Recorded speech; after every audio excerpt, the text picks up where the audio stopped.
자, 어쨌든 이 사안이 굉장히 지금 뜨겁습니다. 커피 원가 120원. 이게 맞냐? 이게 과연 맞는 거야? 원가 120원 맞아? 실제 찾아보면 원가가 많이 올랐고 원두 가격이 상승했다는 기사는 쉽게 찾아볼 수 있습니다. 5년 사이에 굉장히 많이 올랐죠. 800원, 900원 정도 한다는 기사 쉽게 찾아볼 수 있는데, 그리고 또 하나 지금 막 저희도 토론을 하고 있는 와중이지만 카페 업주들이 과도하게 폭리를 취한다는 국민의힘의 공격 포인트도 있는 그런 상황인데 또 하나 민주당이 이제 김용태 비대위원장에 대해서 고발을 한 게 있습니다. 김용태 비대위원장이 이재명 후보는 너무 비싸게 판다. 그러니까 원가 120원이란 얘기하면서 카페 업주들이 비싸게 판다라는 취지로 말했다. 그래서 이재명 후보 측에서는 비싸게 판다라고 말한 적 없는데 그런 발언한 게 허위 사실을 발언한 거 아니냐, 허위 사실 공표죄로 고발하겠다. 실제 고발했습니다. 그랬더니 김용태 비대위원장도 아니 무슨 소리 하냐, 나는 그런 취지 아니냐, 이걸 들여다보면 그런 취지로 해석이 된다. 이거 무고죄로 또 맞고소를 그런 한 상황입니다. 그래서 또 하나 논란이 커지고 있는데, 일단 민주당 입장 한번 들어보시고 계속 이야기를 좀 이어가겠습니다. 김용태 비대위원장은 이 후보가 커피숍 자영업을 하신 분들이 마치 폭리를 취하는 것처럼 비난한 것으로 왜곡했습니다. 또한 이재명 후보는 5년 전 커피 한 잔에 들어가는 온두의 원가를 말한 것이고 그 외의 인건비나 부자재비, 인테리어비 등 재반 비용을 말한 것이 아닙니다.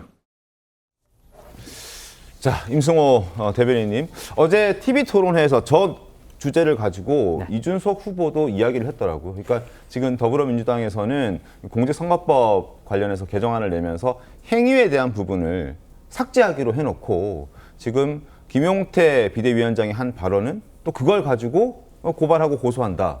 이거 앞뒤가 안 맞는 거 아니냐, 이런 지적들을 했던데 어떻게 보셨습니까? 네, 그러니까 말씀하신 대로 어제 토론회에서도 이준석 후보가 허위사실 공표죄에 대해서 이재명 후보를 염두에 둔 것 아니냐라는 상당히 비판이 있는, 이제 선거법 개정을 추진하면서 행위라는 것을 삭제했으면 적어도 이런 논란에 있어서 이중적인 태도를 보이면 안 된다. 비록 다른 당이긴 하지만 김용태 위원장의 어떤 저 발언은 맥락상 저렇게도 해석할 수 있는 부분이기 때문에 허위사실 공표죄나 뭐 후보자 비방 이런 걸로 고발을 할 상황은 아니에요.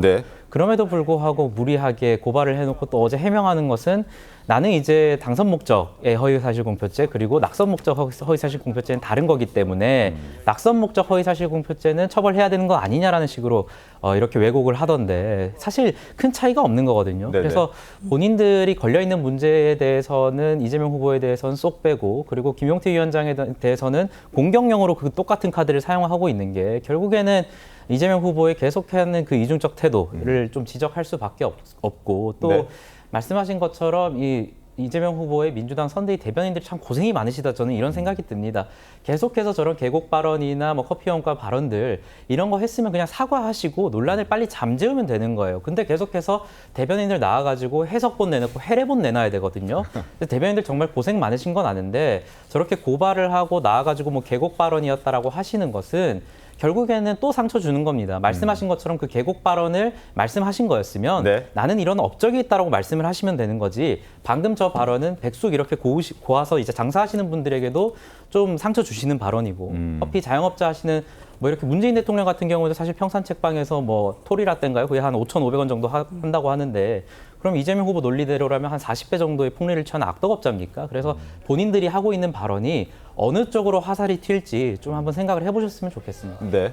글쎄요, 뭐 대변인들이 고생한다 이렇게 말씀해 주신 것은 뭐 감사한 일인데요. 근데 뭐 고생한다라고 생각하지는 않고요. 오히려 사실 이재명 후보가 지금 사실상 선두에 나가는 후보이기 때문에 당연히 모든 정당에서 이재명 후보를 향한 공방 또 공세 거세질 거라고 예상했었습니다.